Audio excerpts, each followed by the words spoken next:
विष्णु और महेश को कभी ईश्वर नहीं मानूंगा और न मैं उनकी पूजा करूंगा।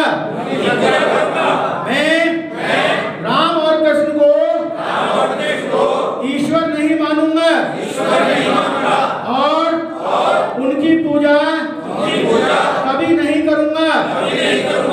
मैं गौरी गणपति आदि हिंदू धर्म के किसी देवी देवताओं की पूजा नहीं करूंगा और ना ही उनको मानूंगा। ईश्वर ने अवतार लिया है, इस पर मेरा विश्वास नहीं है। मैं ऐसा कभी नहीं करूंगा और न ही पिंडदान करूंगा। मैं बुद्ध धर्म के विरुद्ध कभी कोई बात नहीं करूंगा। मैं कोई भी क्रियाक्रम ब्राह्मणों के हाथों से नहीं कराऊंगा। मैं इस सिद्धांत को मानूंगा कि सभी मनुष्य समान हैं। मैं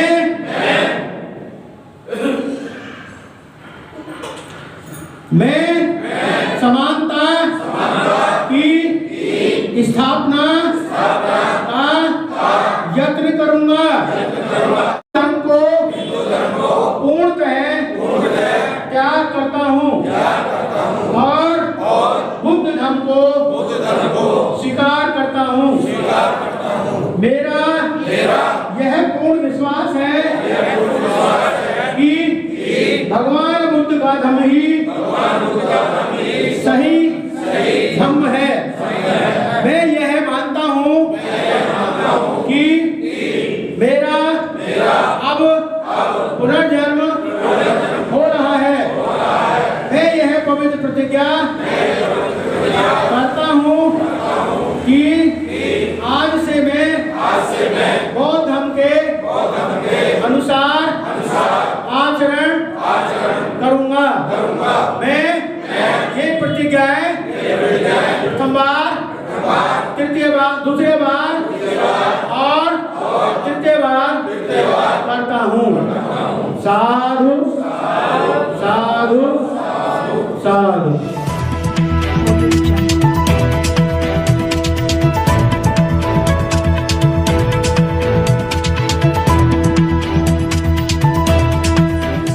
जो भी वक्ता ने कहा वो उसकी अपनी राय है, जिसकी पुष्टि नेशन न्यूज इंडिया नहीं करता। धन्यवाद। भगवान को नमन करते हुए विश्व रत्न बोधिसत्व बाबा साहेब डॉक्टर भीमराव जी को नमन करते हुए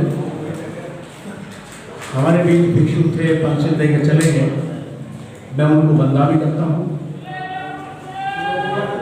साधना क्षेत्र के महासचिव जो संचालन कर रहे हैं श्रद्धेय पदाचार्य दर्शन गौर जी, कोषाध्यक्ष गिरवर सिंह गौतम जी, इस बुद्ध विहार के बहुत अच्छा निर्माण कार्य किया है और जब से टीम आई है इस टीम ने बहुत ही अच्छा कार्य किया है। मैं प्रधान जी, सेक्रेटरी साहब और कोषाध्यक्ष तीनों को बहुत बहुत बधाई देता हूँ और मंगल कामना करता हूँ कि उन्होंने बहुत अच्छा कार्य किया है। हमारे कई बौद्ध विहारों के प्रधान सचिव बैठे हुए हैं, मैं उन सभी का भी हार्दिक अभिनंदन करता हूँ। सभी महिलाओं को और बच्चों को भी अभिनंदन करता हूँ। धम्म तो मैं अपनी बात को दो पार्ट में विभाजित करूँगा। सबसे पहले तो मैं आज का जो विषय है मैं उस पर अपनी बात रखूँगा। एक मजदूर जिसके पास लंगोटी है जिसके पास साधन नहीं है वो खेतों में काम करता था और वो समझते थे कि इसका शोषण हो रहा है, मजदूर का शोषण हो रहा है। और फायदा किसको हो रहा है? तो पैसे वाले हैं, उनको उसका फायदा हो रहा है। तो ये सामाजिक असमानता उनके दिमाग में ये घर करके बैठ गए और जितना भी उनका संबंध रहा वो समाज सुधार से रहा। जब उन्होंने गृह त्याग किया, उससे पहले बहुत बड़ी कहानी है। जल के ऊपर जो उनका विवाद था वो भी सामाजिक समानता, सामाजिक स्तर का ही था। और जब उन्होंने श्राम्य बने और श्राम्य बनने के बाद ब्राह्मणों के समूह में गए तो वो देखते हैं कोई तो आग के बीच में बैठा हुआ है और वो तपस्या कर रहा है, कोई बार बार ब्राह्मण पानी में नहाता है, समुद्र के किनारे जाता है, पानी में नहाता है, नदी में नहाता है अपने दुख को दूर करने के लिए। कुछ ऐसे व्यक्ति हैं जो का दूसरी सीट मिल जाएगी तो उसको छोड़ के वहां पहुंच जाएगा। एक बात और इस मन से कहना चाहूंगा कि अपने कार्यक्रमों में जरूरी नहीं है आप किसी राजनेता को मिलाकर महत्व दें, उनको नहीं देना चाहिए क्योंकि वो किसी के नहीं होते। आज बीएसपी में है, कल को आम आदमी पहुंच जाएगा, आज आम आदमी पार्टी में, कल को बीजेपी पहुंच जाएंगे। एक कहानी है, देख लिया किसी को तैयार करके जो कांग्रेस के लोग थे हमारे खास आदमी वो बीजेपी में पहुंच गए। तो इन नेताओं का विश्वास मत करिए, कोई विश्वास मत करो इनको। अगर विश्वास करना है तो धार्मिक और सामाजिक कार्यकर्ता पर विश्वास करो क्योंकि वो समाज धर्म को बनाने का कार्य करते हैं। हमारे बीच में कुछ लोग आए हैं बाहर से, दीक्षा लेनी थी किसी को, हाथ उठाओ जरा, कोई आए हैं सर जिनको दीक्षा लेनी थी? बोलिए भाई, आपको और किसी को लेनी थी? आपको मैंने कहा था फार्म ले लो भर से, आपको लेंगे ना, आप लोग आगे आ जाइए सारे, फार्म ले लेना, भर देना, तो आ जाइए। मैं 22 प्रतिशत दिलाऊंगा आपको, सभी लोग खड़े होंगे और इसके बाद हमारा जो वक्तव्य है वो खत्म हो जाएगा और इससे आगे जो संचालक महोदय जिसको आदेश देंगे वो आगे काम करेंगे। तो मैं सभी से निवेदन करूंगा फार्म अभी ले लेना। जिन्होंने 5 अक्टूबर को दीक्षा ली थी और फार्म नहीं मिला, उनको सर्टिफिकेट नहीं मिला। देखिए भारत में देख लीजिए कितने लोग भारत में पूजा पाठ करते हैं, पूरा वर्ल्ड है, अमेरिका है, रूस है, जापान है, कितने सारे लोग हैं। क्या उन देवताओं की पूजा करते हैं? नहीं करते। संसार में कम से कम 182 128 संसार में 128 देश ऐसे हैं जिनका बुद्धिस्टों का एक संगठन है, जिसका समूह है, और कम से कम 40 देश ऐसे हैं जिसमें बौद्ध जो है ज्यादा माइनॉरिटी में है। भाई जो संसार के लोग, जापान, चाइना, थाईलैंड, इतने बड़े बड़े लोग, मलेशिया, उन लोगों में बुद्धिस्ट हैं, वो बौद्ध धर्म को मानते हैं। तो मेरी समझ ये नहीं आता, अगर ब्राह्मण देवी देवताओं को पूजने से कुछ मिलता तो क्या जापान में नहीं देवता पूजे जाते, थाईलैंड में नहीं पूजते, क्या चाइना में नहीं पूजते? उनमें भी तो पूजना चाहिए था इनको। लेकिन असलियत ये है कि हम लोग नहीं समझ पा रहे हैं उनके थ्योरी को, और जब तक हम नहीं समझेंगे तब तक हम इसी तरह से रहेंगे। दूसरी बात मैं बताना चाहूँगा, आपको बहुत देर होगी, आप थके भी होंगे। दूसरी बात मैं बताना चाहूँगा, जितने भी हमारे लोग बैठे हैं, जितने बुद्ध विहारों से हैं, आप सभी अपने अपने बुद्ध विहारों में 22 प्रतिज्ञाओं का जैसे बोर्ड बना हुआ है, इस तरह से सभी बोर्ड बनवाएं। सेक्रेटरी साहब, प्रधान जी आज और लें और 22 प्रतिज्ञाओं का बोर्ड लगवाएं। जितने भी लोग बैठे, जो बाबा साहब ने हमें बताया, हम उसका 1% मात्र भी हम उसको अमल नहीं कर पाए। क्यों नहीं कर पाए? आरक्षण हमें मिल गया, रोटी रोजी हमारी ठीक हो गई, बच्चे बड़े हो गए, जैसे जैसे बढ़े मकान हमारे बढ़िया बन गए, बच्चे पढ़ने शुरू हो गए, उनके सर्विस लगी, तो हम सब चीज को भूल गए, सब चीज को भूल गए। गन्ना रस जब देता है, जब उसको मशीन में लगाया जाता है तब रस देता है। अब चूंकि सरकारी नीति, सरकार ऐसी ब्राह्मणवादी व्यवस्था की आई है, हमारा शोषण हो रहा है, तो अब लोगों की आंखें खुल गई। आपको पता है, मूंछ रखने पर हमारे आदमी को मार दिया जाता है, बाल रखने पर मार दिया जाता है, कुर्सी पर बैठने पर हमारे व्यक्ति को, बच्चों को जूती से पेशाब पिलाया जाता है, जूते में डाल करके पेशाब पिलाया जाता है। लेकिन इतना होने के बावजूद भी हम लोग उन आर्यों की जो संपत्ति है उसको नहीं छोड़ पा रहे हैं। हमारे दिमाग में नहीं आ रहा है कि भाई आगे इनको क्यों नहीं छोड़ पा रहे हैं। हम व्रत रखते हैं वैष्णो देवी के, करवा चौथ का व्रत, अब हमें क्यों नहीं मिला, हम क्यों नहीं बराबर में ले आए। हम इसलिए ले आए क्योंकि यहां आर्यों ने मनुस्मृति के द्वारा वर्णों की व्यवस्था की थी, वर्ण व्यवस्था, और वर्ण बना दिए। जो हमारे यहाँ के मूल निवासी हम हैं, जिन्हें हम शूद्र कहते हैं, राक्षस कहते हैं, चांडाल कहते हैं, दलित कहते हैं, उससे जाति जनजाति कहते हैं, वो सब एक ही बात है। उनको चौथी श्रेणी में रख दिया, और चौथी श्रेणी में करने का मतलब है उनके सारे अधिकार जब्त कर लिए। लेकिन एक बात मैं और बताना चाहूंगा आपको, भारत में अंग्रेज आए, पहले मुगल आए। मुगलों से इस ब्राह्मणवाद ने, वैन व्यवस्था ने कोई द्वेष नहीं रखा। क्यों नहीं रखा?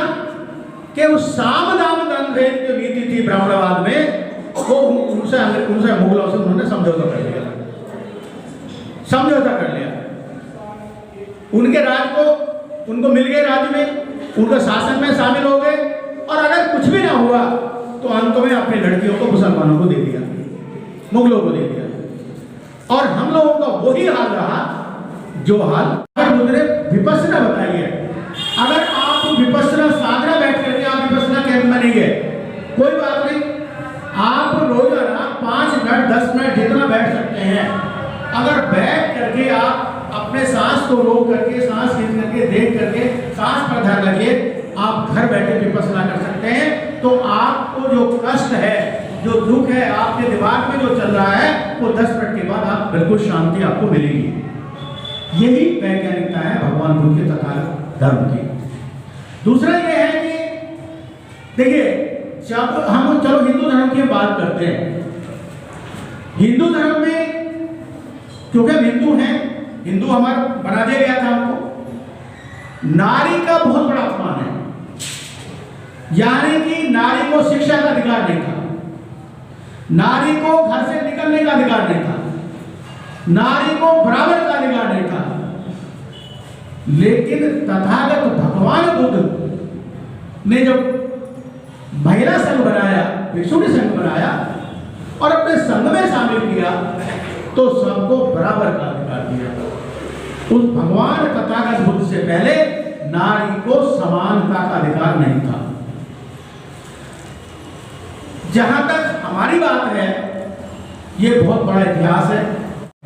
हम कैसे आचरण रहते हैं, कैसे अपने को सुधार करते हैं, कैसे गृहस्थ हम रहते हैं, कैसे गृहस्थी हम चलाते हैं, ये सारा धर्म का होता है। धर्म भी आचार संहिता होती है, किस तरह से हम धर्म का पालन करें, हम क्या रखें क्या ना रखें, हमारा पारिवारिक जीवन कैसा हो, ये सारे धर्म की बात होती है। एक साधारण परिवार का व्यक्ति क्या कर सकता है? अगर आप बुद्धिस्ट नहीं है, अगर बुद्धिस्टों की बात हो रही है, आप बुद्धिस्ट नहीं है मान लो, लेकिन आप पंचशील का पालन करते हैं, पंचशील का पालन, तो कम से कम बुद्धिस्ट नहीं है, लेकिन इतना जरूर होगा पंचशील का पालन करने से कि आपका परिवार सुख भी होगा और समृद्ध होगा, कभी परिवार में अशांति पैदा नहीं होगी पंचशील पालन करने से। और जैसे जैसे आप पंचशील से आगे बढ़ेंगे, अष्टांगिक मार्ग पर बढ़ेंगे, पार्वताओं पर जाएंगे, तो आपका जीवन बहुत सुख में होगा। ये बौद्ध धर्म का सार है। एक चीज और बतानी चाहूंगा कि बौद्ध धर्म को वैज्ञानिकता क्यों कहते हैं, वैज्ञानिक धर्म क्यों कहते हैं? क्योंकि भगवान बुद्ध ने जो लोग प्रयोगशाला में प्रयोग करते हैं, वैज्ञान जब बच्चा और दूसरा विषय 22 प्रतिज्ञाओं के ऊपर होगा, तो सबसे पहले मैं अपनी बात रखता हूँ कि जो आज ये विचार गोष्ठी है, मैं साधारण क्षेत्र को बधाई देता हूँ कि उन्होंने कम से कम आप इन विचार गोष्ठियों का धीमारंभ किया है और आशा है कि आगे ये संख्या बढ़ेगी, कम नहीं होगी। और अब अपने तरफ से जितने भी शाखाएं हैं सभी अपना इनको बता दें कि अगली विचार गोष्ठी हमारे यहाँ होगी। आप खर्च ज़्यादा ना करें, क्यों खर्च की वजह से विचार गोष्ठी नहीं हो पाती है। कम खर्च करें लेकिन विचार गोष्ठी जरूर करें, जिससे हमारे लोग जो है अनभिज्ञ है यह संख्या बढ़े और कुछ समझदारी हो और बौद्ध धर्म में प्रचार प्रसार हो। नंबर 2, तथागत भगवान बुद्ध प्रारंभ में एक सामाजिक समाज निर्माता थे। उन्होंने एक ऐसे समाज का निर्माण करना चाहते थे जो समानता पर आधारित हो। आपने उनको प्रारंभ में देखा कि जब वो कभी घर से निकलते थे, अपने खेतों में जाते थे, तो वो देखते थे भगवान बुद्ध के अष्टांगिक मार्ग का पूरी तरह पालन करूंगा। मैं भगवान बुद्ध के द्वारा बताई हुई 10 पारमिताओं का पालन करूंगा। मैं प्राणी मात्र पर दया रखूंगा और उनका पालन करूंगा। मैं चोरी नहीं करूंगा। मैं झूठ नहीं बोलूंगा। मैं व्यभिचार नहीं करूंगा। मैं शराब नहीं पीऊंगा। मैं अपने जीवन को बुद्ध धर्म के 3 तत्वों अर्थात प्रज्ञा, शील और करुणा पर ढालने का यत्न करूंगा। मैं मानव मात्र के विकास के लिए हानिकारक और मनुष्य मात्र को ऊंच नीच मानने वाले अपने पुराने हम सभी को बताते हैं, सभी को बता रहे हैं। और महीने में एक बार, कम से कम महीने में एक बार एक संडे चुन लीजिए। आगे पीछे हो सकता है, 10 आदमी है, 20 है, 40 है, जितने भी हैं कोई बात नहीं, 4 आए तब भी ठीक है। उन 22 प्रतिज्ञाओं का वाचन होना चाहिए हर महीने में एक बार कम से कम। जब आपने देखा कि एक पत्थर है, कुआं होता है, कुआं, और रस्सी उसको बार बार खींचती है, तो रस्सी कितनी मुलायम होती है और पत्थर कितना भारी होता है, लेकिन जब रगड़े जाता है, रस्सी रगड़ती है तो उस पत्थर को भी काट देती है। तो जब आप प्रत्येक संडे महीने में एक बार 22 प्रतिज्ञाओं का वाचन करेंगे, 22 प्रतिज्ञाओं को पढ़ेंगे, प्रतिज्ञा लेंगे, 22 प्रतिज्ञा लेंगे और आपके बोर्ड लगा हुआ होगा, तो कम से कम जो लोग समझने वाले नहीं है वो भी लोग समझने का प्रयास करें।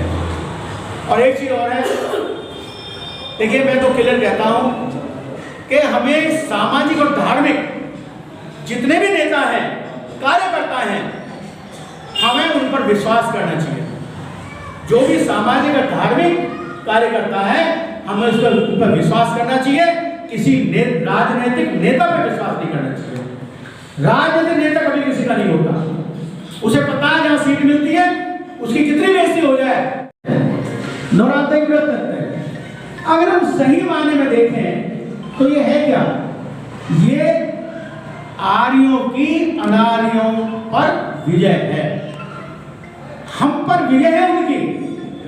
हमारे जितने भी वो थे राजा महाराजा, उन राजा महाराजाओं को इन लोगों ने मारा, हत्या की, दबाया, कुचला, और फिर भी हम खुशी उन्हें मनानी चाहिए, हमें शोक व्यक्त करना चाहिए, लेकिन फिर भी हम उनकी खुशी में शामिल होकर खुशी मनाते हैं। जितना पूजा पाठ आज ब्राह्मण नहीं करता जितना पूजा पाठ आज हमारे लोग करते हैं, हमारे लोग करते हैं। इनकी समझ में नहीं आया।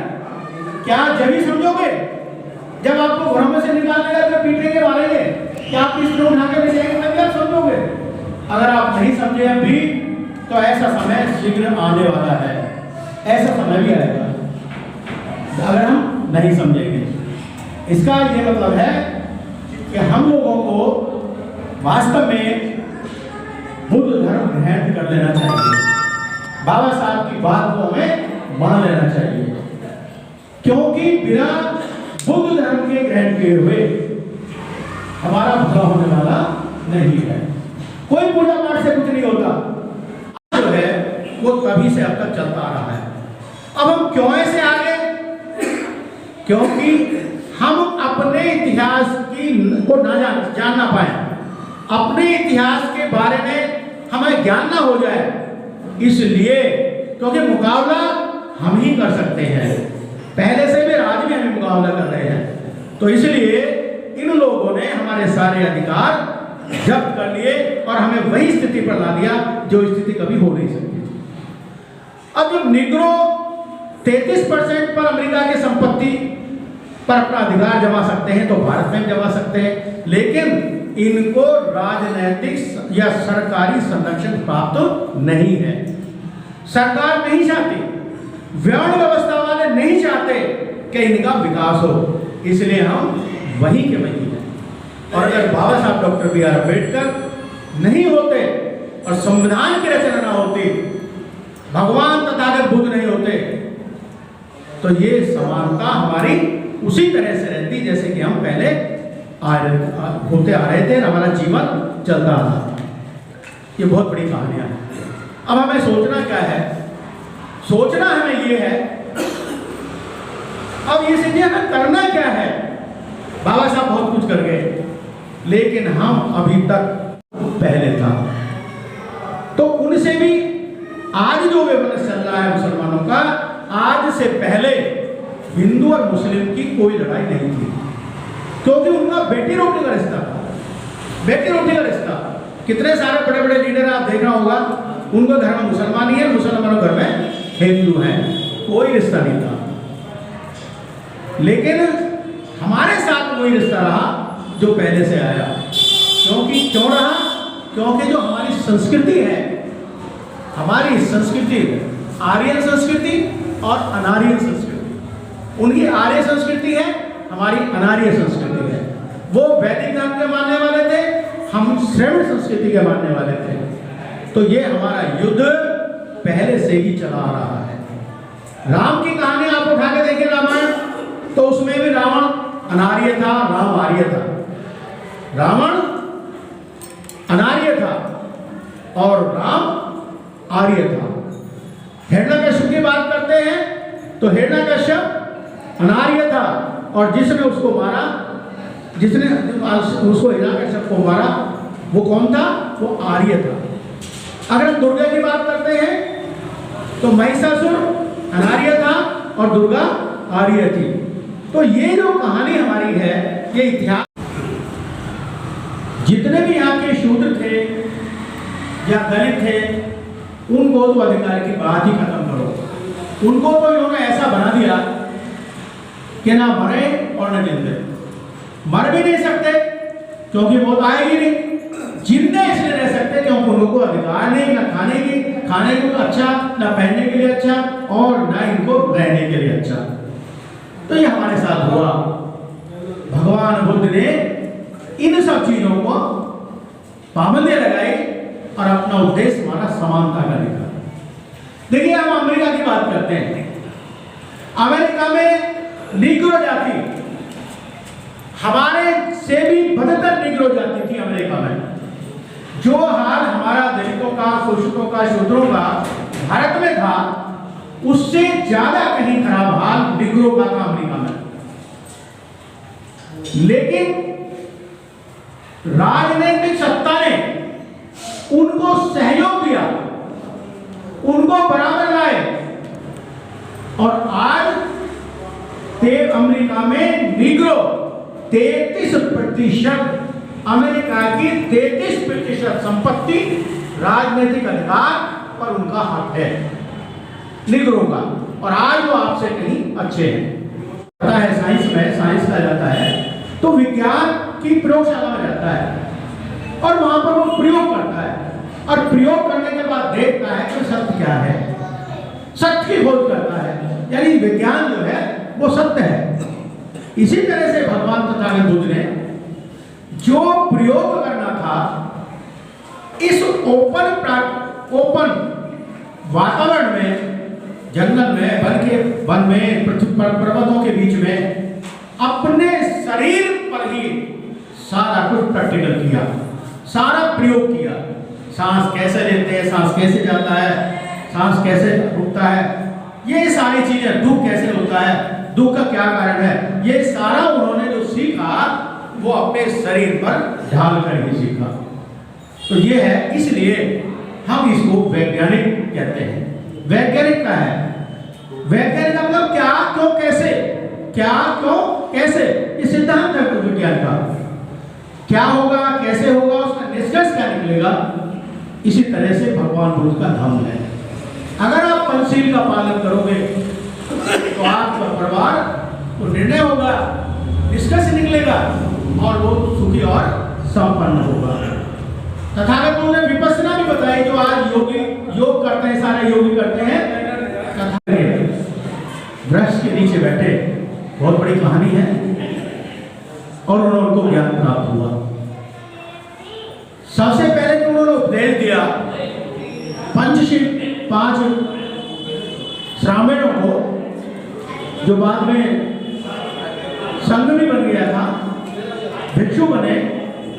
तो उन्होंने सबसे पहले उनको यही उपदेश दिया, 63 पंचशील का उपदेश दिया। और उसके बाद उन्होंने यही बताया कि वे संसार में दुख है, दुख का निवारण है, और दुख का निवारण कैसे होगा। उन्होंने अष्टांगिक मार्ग को बताया, 10 पारमिताओं को बताया। तो ये तथागत भगवान बुद्ध का धर्म सामाजिक जो कुरीति है उसको दूर करने के लिए, सामाजिक समानता को समाप्त करने के लिए के बाद फिर उन्होंने धार्मिक रूप से जो कहा वो उनके प्रवचन और उनके उपदेश थे। यानी जो आज सामाजिक आंदोलन था, फिर वो सामाजिक आंदोलन धार्मिक आंदोलन में परिवर्तित हो गया और उनका धर्म धीरे धीरे बढ़ने लगा। ये हम लोगों ने कहा कि बुद्ध का धर्म है, भगवान बुद्ध ने तो नहीं कहा कि भाई मेरा बुद्ध का धर्म है, मैंने तो उन्होंने नहीं कहा कि भाई मेरा धर्म है, लेकिन वो धम्म को कहा उन्होंने। धम्म का मतलब होता है आचरण। तो उनके पास तक भटक भी नहीं सकते थे, तो ये सामाजिक असमानता थी। उनका यही विचार था कि मनुष्य जब पैदा होता है तो मनुष्य पैदा होते ही उसको दुख का अनुभव होता है, दुख से ग्रस्त होता है, और वो यही चाहते थे कि भाई इस दुख को कैसे दूर किया जाए। तभी उनका सिद्धांत रहा कि भाई संसार में दुख है, तो इस दुख को कैसे दूर किया जाए। असमानता है संसार में, तो इस असमानता को कैसे दूर किया जाए। तभी तथागत भगवान बुद्ध ने तप किया। उन्होंने देखा कि एक व्यक्ति ब्राह्मण जो है आग बीच में है, एक कान से खड़ा है और तप कर रहा है, उसका प्रभाव उन पर पड़ा। उन्होंने कहा कि इस तरह से मनुष्य का जो दुख है वो कम नहीं होगा। उन्होंने अपने को तपस्या करते भूखा भी रखा, जो उनका शरीर बिल्कुल जर्जर हो गया, मांस उनका रह गया, खून भी कम हो गया, लेकिन फिर भी उनको ज्ञान प्राप्त नहीं हुआ कि भी दुख को कैसे दूर किया जाए। तब उन्होंने बहुत ज्ञान। Press the bell icon on the YouTube app and never miss another update.